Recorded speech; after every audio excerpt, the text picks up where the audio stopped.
来看云林北港公所向中央争取经费，第5个路口来做行人庇护岛。也毋过，所发现讲，常常有民众乌多摆就徛伫庇护岛，更有人无细利用去累残。公所是呼吁民众就毋通违规，卖加强标示来改善。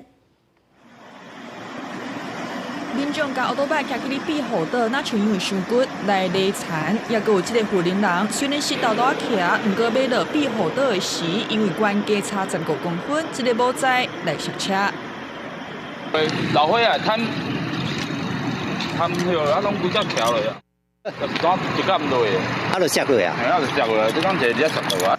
为了改善危险的路口，保障过路人的安全，云林北港镇公所向中央争取经费，伫镇内大东路、民主路这5个路口设庇护岛。不过最近所发现有民众为了方便遐是标志无清楚，直接甲乌多摆徛去哩庇护岛累残来着伤。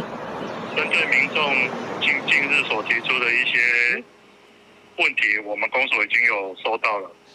后续我们会再跟县府再协商，说怎么样让这个庇护岛能更安全。造成民众在以惯性行驶，就经常会把它骑上去，产生一些事故哈。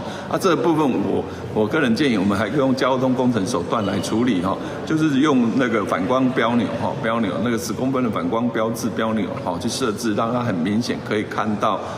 高工局表示讲，做庇护岛会当互过路人有安全行等的区域，防止车辆来连插甲死角。不过最近拄做好势，真侪民众乌多摆徛咧，就去哩庇护岛，会搁再加强宣导禁止安尼做，卖增加票线、反光条来提醒，以免事故搁再发生。